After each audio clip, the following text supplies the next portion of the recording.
costas del Pacífico. Siguiendo con las exposiciones, vamos a tener ahora la cuarta mesa. La mesa número 4, la investigación arqueológica y la contribución de la arqueología en el contenido y didáctica de la historia en las escuelas. Para moderar esta mesa contamos con Lilia Calmet. Lilia es educadora, porque no me pone que ha sido profesora de aula por 21 años, ha sido asesora en el Ministerio de Educación y tiene un especial interés en los temas de didáctica y currículum. Además es directora de los proyectos educativos en la Fundación Vice. Entonces Lilia se encargará de presentar a sus ponentes y bienvenida, Lilia. No, gracias. ¿Cómo están? Supongo que acá como que entrando en onda después del almuerzo. Les agradecemos estar con nosotros acá en esta mesa que para nosotros 4 que estamos sentados es fundamental, que es el tema de la educación. Todos los que estamos sentados acá tenemos especial interés en el patrimonio. Sabemos que es una fuente de ingresos, se ha discutido en la mañana, sabemos que es una fuente dinamizadora de una serie de dinámicas en las localidades, en las regiones, pero también sabemos que nos permite sentirnos parte de una historia de larga data. No una historia muerta que quedó en el pasado, sino, como decía Giancarlo en la mañana, es como una historia que va generando una serie de elementos que nos permite desarrollar nuestra identidad. Entonces, para el sector de educación, estos restos arqueológicos tienen o deberían tener una fuerza muy importante. Sin embargo, siguiendo con la dinámica de este coloquio, la idea es plantearnos una serie de tensiones, una serie de preguntas, una serie de desafíos. Y es lo que yo hice con los 3 ponentes que voy a ir presentando. Les hice una serie de preguntas que me gustaría compartir con ustedes.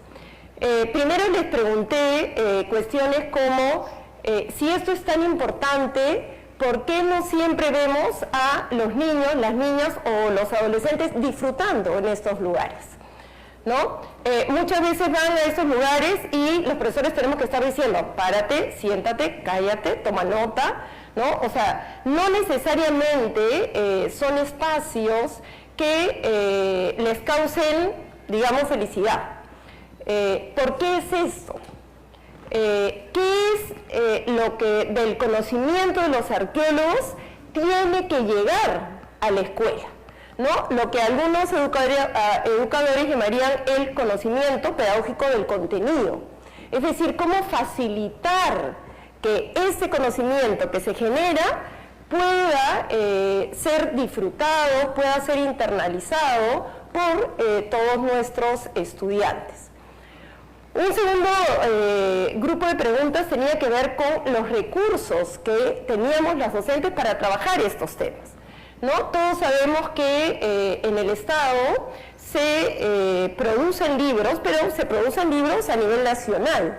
Entonces, ¿cuánto encontramos de la historia local en estos libros nacionales? ¿Cuánto realmente un docente, una docente tiene acceso para trabajar esto y que la visita al museo o al resto arqueológico no se convierta en algo esporádico, en algo suelto que luego no se puede vincular a todo el trabajo que hacemos en el aula? Pero por otro lado, la pregunta es, ¿el currículo permite realmente hacer esto? ¿O está tan cargado de cuestiones nacionales que no nos permite realmente trabajar con la historia local, con la historia regional? Sabemos además que el año pasado se ha aprobado un nuevo currículo. Este currículo se ha convertido en una oportunidad para trabajar estos temas, para realmente poder dar espacio que se vayan construyendo distintas identidades locales que nos permitan también generar una idea de país múltiple, ¿no? Una de las cuestiones que nosotros trabajamos en la Fundación tiene que ver con esta idea de que somos un país muy diverso, muy rico y que nos permite construir identidades regionales que luego podemos poner en discusión con esta construcción de una identidad más nacional. Entonces, les voy presentando a los invitados para que en toda la libertad que quieran puedan exponer sus ideas, no necesariamente contestando las preguntas, pero siempre pensando en qué desafíos tenemos, ¿no es cierto?, desde el Estado, desde las regiones, desde la escuela, para que nuestros chicos disfruten y tengan acceso a esta riqueza. Tenemos como primera invitada a Elisa Granda. Ella es educadora por la Pontificia Universidad Católica del Perú, es diplomada en Gestión de Empresas e Iniciativas Culturales por la PUC, ha sido consultora de UNESCO para el Ministerio de Educación en temas de formación docente.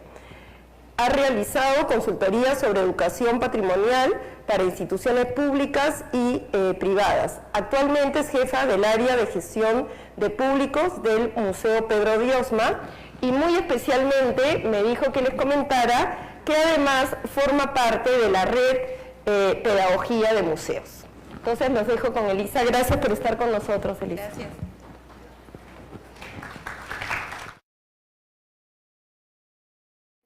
Mientras que camina la metodología de la mesa, ella nos va a exponer durante 20 minutos. Les pido, por favor, les hemos dejado ahí papeles para las preguntas. Las pueden ir haciendo y las pueden ir acercando. Y lo que voy a hacer es ir dividiéndolas conforme a quien llega. Ellos van a leer las preguntas y van a contestar, digamos, en bloque a las preguntas que se les haga. Bueno, buenas tardes con todos. Es un gusto estar aquí.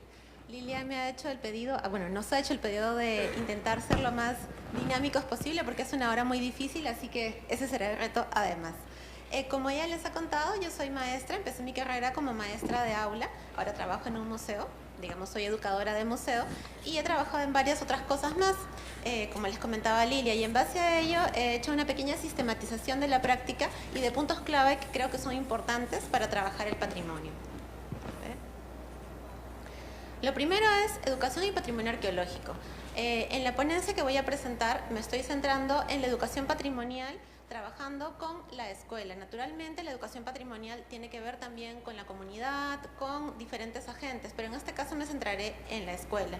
Además debo decir que por la experiencia que he tenido trabajando con patrimonio arqueológico, he visto que siempre que se trabaja patrimonio y escuela, la percepción de la gente, niños, niñas, de la comunidad en general, es completamente distinta de cuando no lo es. Recuerdo un estudio hace algunos años, entrevisté a mucha gente alrededor de 4 huacas de Lima, en Mangomarca, Mateo Salado y 2 más, y realmente un gran porcentaje de la población no quería saber nada con estos lugares. El pequeño porcentaje que sí estaba interesado era justamente aquel que había trabajado con la escuela también. Debo decir que en realidad no es que la gente tuviera algo en contra del sitio, sino que le preocupaba mucho la gestión del espacio, ¿no? La suciedad, el polvo, la gente de mal vivir, en fin. El otro punto importante es que trabajar con la escuela posibilita el empoderamiento de niños, niñas y adolescentes.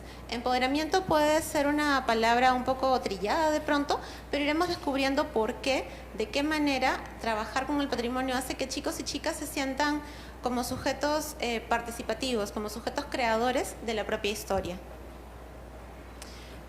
Antes de empezar me gustaría preguntarles también a ustedes, para que lo piensen un instante, ¿por qué su cercanía con la arqueología? Si estamos acá es porque son arqueólogos, son docentes, el tema los convoca de alguna manera. ¿Por qué? ¿No? Es precisamente porque tuvieron alguna experiencia que fue una experiencia detonante de este interés, ¿no? Y bueno, ¿y qué les apasiona personalmente, ¿no?, el patrimonio arqueológico? Encontré una cita y la reformulé un poco, pero quería compartirla con ustedes acerca del patrimonio. Y va en la línea de lo que se ha comentado en la mañana también. El patrimonio es un fragmento del pasado que forma parte de nuestro presente. No solo porque lo respiremos por los poros, como dijo el profesor por la mañana, no solo porque podamos verlo por la ventana, sino porque nuestra cotidianeidad está construida sobre millones de hechos y decisiones que ocurrieron en el pasado. Si pensamos, por ejemplo, en un elemento que usamos cotidianamente, digamos, el cuchillo, ¿no?, con el que hacemos ceviche, con el que cortamos el pollo a la brasa. Ese cuchillo no fue inventado hace 10 años, ni hace 20, ni hace 100. Podríamos rastrear época tras época, siglo tras siglo, cómo el cuchillo fue cambiando, y podríamos retroceder hasta el inicio de los tiempos y ver la piedra que fue lijada con otra piedra y que servía para cortar. Todo tiene una historia que va mucho más allá de lo que podamos imaginar incluso. El ser humano no se ha inventado a sí mismo cada siglo, como venía comentando, sino que es heredero y heredera de los aciertos y errores de quienes lo precedieron. Es en ese sentido que el patrimonio nos ayuda a asumir que somos la suma de herencias históricas y una suma con posibilidad de acción también. Ahora, cuando hablamos de arqueología y de patrimonio arqueológico, ¿no? Hablamos de arqueología y pensamos, la arqueología, cierto, recoge y reflexiona sobre las huellas físicas de la conducta humana. Ajá. La vida social, la vida económica, la vida política. Como decía el profesor también por la mañana, cuando nos encontramos con una momia, por ejemplo, es una momia, sí es cierto, pero en algún momento fue un ser vivo, una persona que bailaba, que comía, que se enamoró, una persona que fue llorada cuando falleció. Cuando, por ejemplo, encontramos un manto y se evalúa en el laboratorio y se descubre que ese manto tiene un pigmento color amarillo que viene de una planta que no es una planta de la zona, sino es una planta que crece a 300 kilómetros. Podemos quedarnos con ese dato, pero también podemos ir más allá y pensar, ¿cómo llegó esa planta que crece a 300 kilómetros a este manto, a este lugar? Eso nos da cuenta de los intercambios, de la vida económica de las personas que produjeron, que elaboraron ese manto, por ejemplo. La arqueología también, de otro lado, muestra el esfuerzo del ser humano por crearse a sí mismo, aprendiendo de sus antepasados. Pensemos en el ejemplo del cuchillo de hace un momento. El ser humano todo el tiempo está recogiendo, ¿no?, lo que hicieron quienes lo precedieron. Y de otro lado, la arqueología evidencia las necesidades similares y la capacidad de adaptación. Pensaba, por ejemplo, si vamos de pronto a la selva, a la zona ayánica, ¿no?, de pronto encontramos estos, parecen calabazas, no recuerdo el nombre, mil perdones, que se usaban antiguamente como platos. Parece una calabaza como el mate burilado que se usaba como plato. Ok, las personas, hombres y mujeres del lugar, tenían que encontrar una manera para comer sus alimentos, completamente diferente probablemente a lo que usaron las personas en la zona de Puno o a lo que usaron las personas en la zona de Ica. La necesidad era la misma, encontrar la manera de elaborar un plato, pero cada quien creó con lo que tenía a mano. Entonces, eso nos lleva a la idea de que la arqueología, los objetos que va encontrando, le ayudan a evidenciar las necesidades similares y la capacidad de adaptación enorme que tiene el ser humano. Y ahora pensamos entonces, colaboración, arqueología y educación. Cuando digo colaboración, tal vez debí de haberle puesto un guión ahí entre co y laboración, porque me refiero a colaborar, trabajar en conjunto. La arqueología investiga, reflexiona sobre el pasado, y la educación, con esos insumos, digamos, establece una mirada crítica también sobre ese pasado, lo interroga, propone. Ahora, ¿esto en qué contexto se da? Esto nos ayuda a pensar arqueología, educación, en la escuela, ¿dónde encontramos ese link, digamos? En la enseñanza de la historia. Pensando en este tema, que quería compartir con ustedes una definición de Joan Pallés.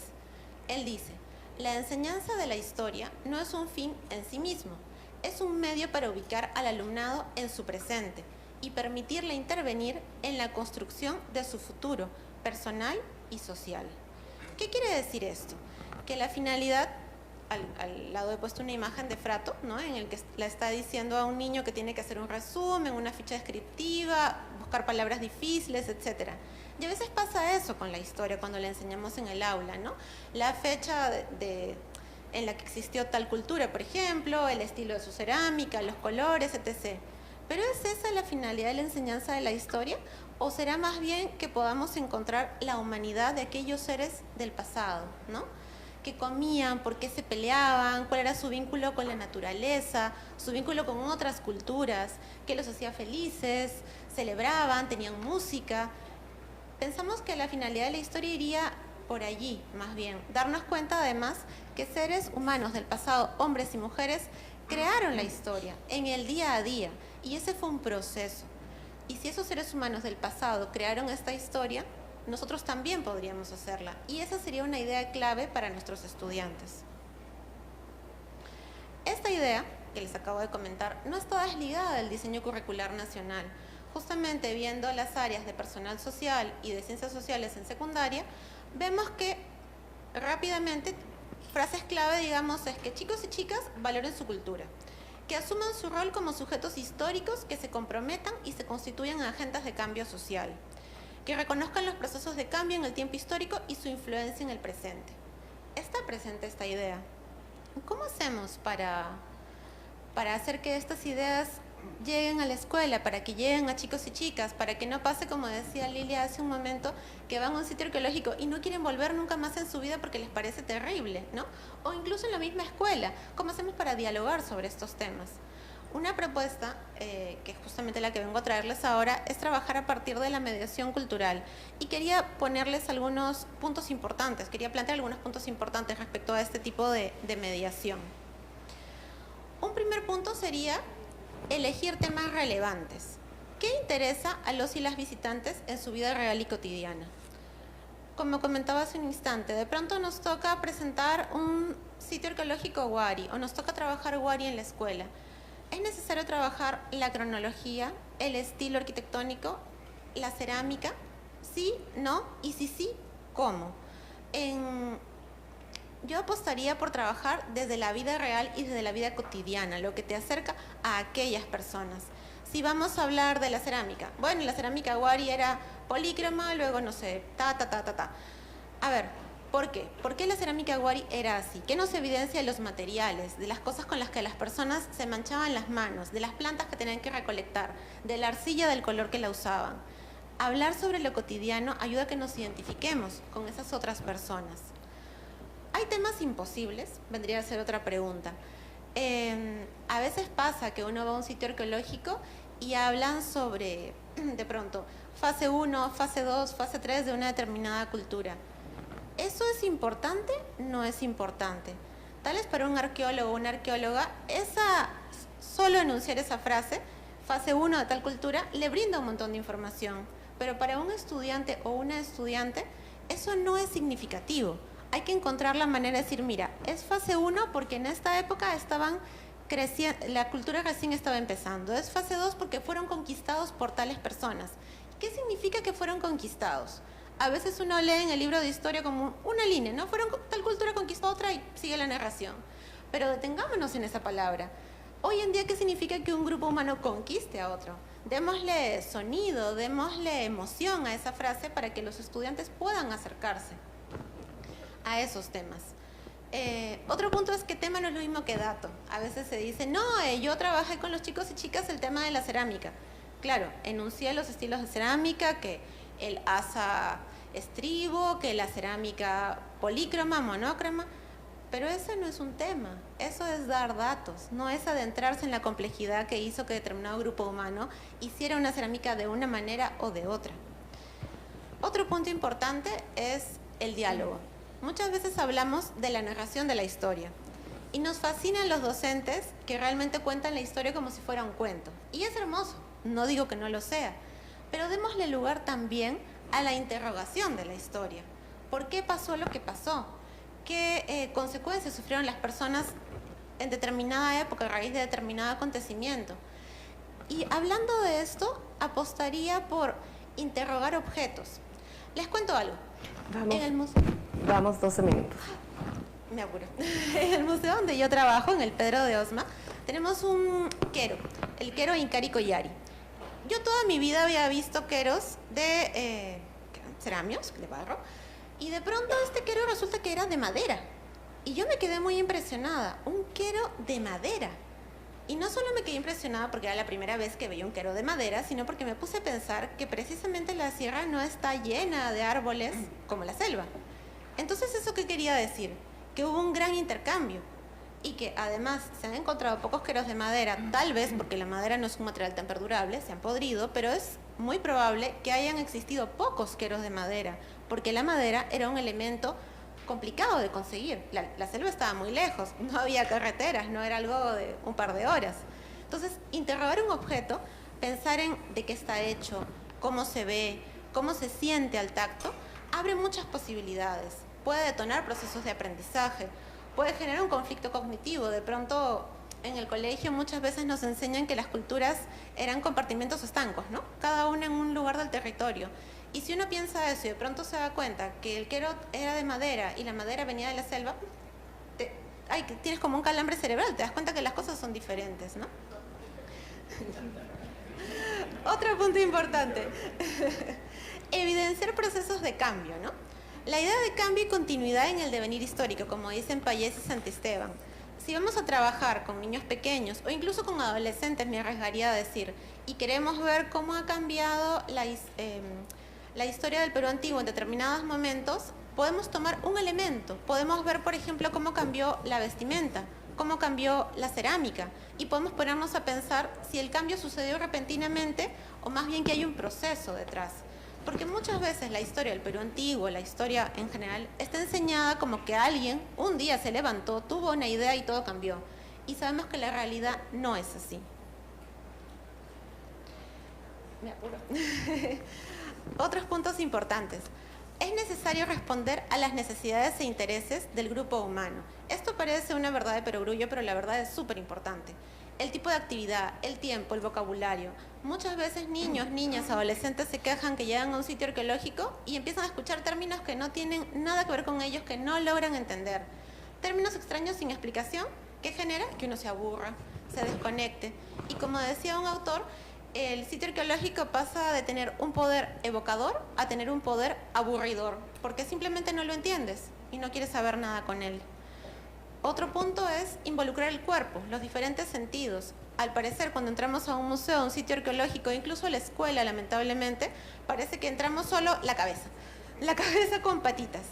Estoy segura que hay iniciativas que no son así, pero es mucho de lo que vemos, ¿no? Una cabeza con patitas que solamente puede mirar y puede oír. Y las manos, y el olfato, y el cuerpo mismo, ¿dónde se quedó, no? A más sentidos involucrados, evidentemente, la experiencia será mejor. Entonces, la idea es fomentar condiciones de éxito para que los y las estudiantes puedan vincularse con su patrimonio. De ese modo, incidimos en sus capacidades de reflexión y de análisis y de desnaturalización de la realidad. ¿Por qué digo desnaturalización?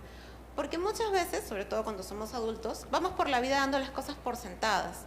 El empezar a interrogar objetos, a interrogar la historia, poco a poco irá calando, irá haciéndose algo nuestro y empezaremos a interrogar también la realidad que nos rodea. La presente y la pasada, por supuesto. Quería compartir, no sé cómo vamos de tiempo, Lili. Te quedan 4 minutos. Ya. Quería compartir con ustedes un ejercicio, contarles un ejercicio práctico respecto que, digamos, de alguna manera refleja lo que les he venido contando, y es algo que hacemos en el museo. Tenemos un recorrido para niños y niñas de primaria que se llama Materiales, Colores y Maestros. Trabajamos en la sala Surandino con una conopa. Pero no les decimos esto a los niños, sería muy complicado. Los recibimos afuera y lo que hacemos es darles una piedra. Ustedes dirán, pero qué aburrimiento una piedra. Sí, una piedra.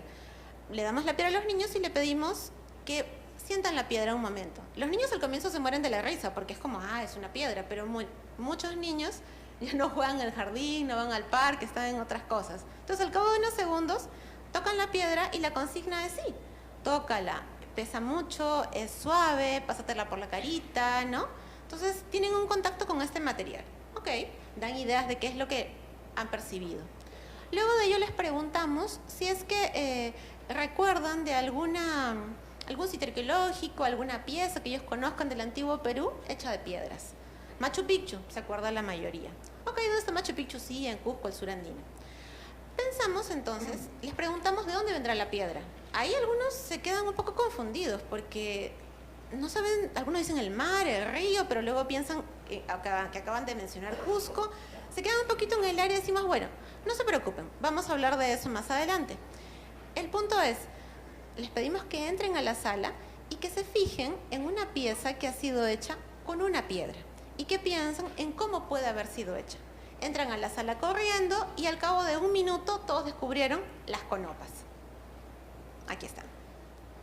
Nos acercamos a la conopa y ya en este momento ellos ya no tienen la piedra en la mano, la tengo yo.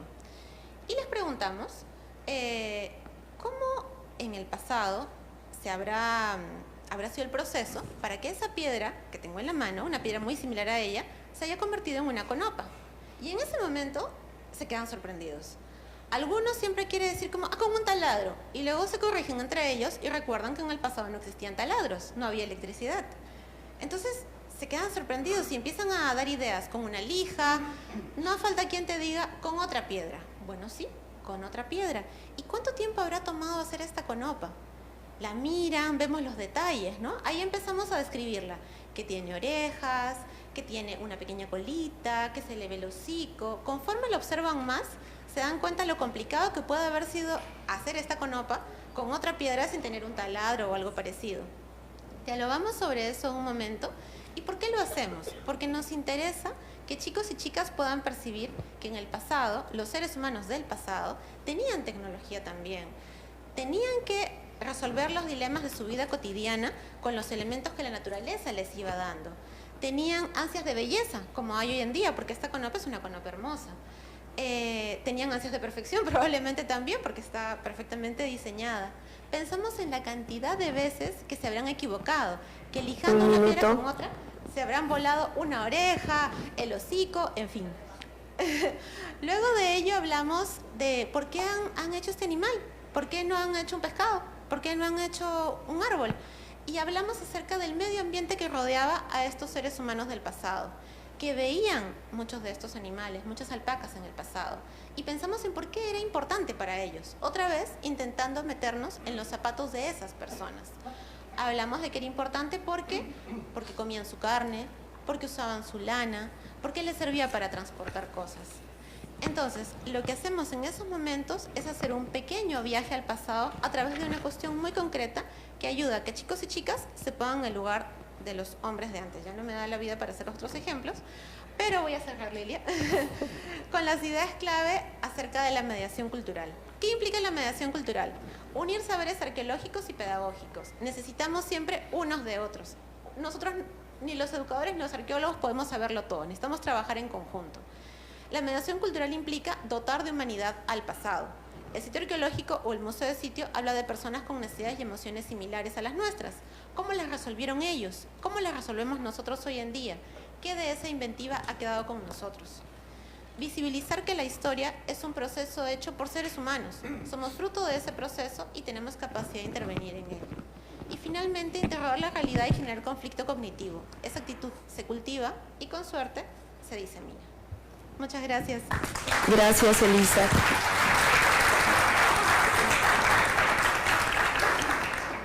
Bueno, yo me quedaría, supongo que cada uno de ustedes se ha quedado con varias de las ideas de Elisa y yo me quedaría con dos. Los chicos y las chicas pueden preguntar, les gusta preguntar. Entonces tenemos que trabajar en este espíritu de indagación, en esta curiosidad que todos nuestros niños y niñas tienen. Y la segunda idea que me parece clave es la idea de humanidad.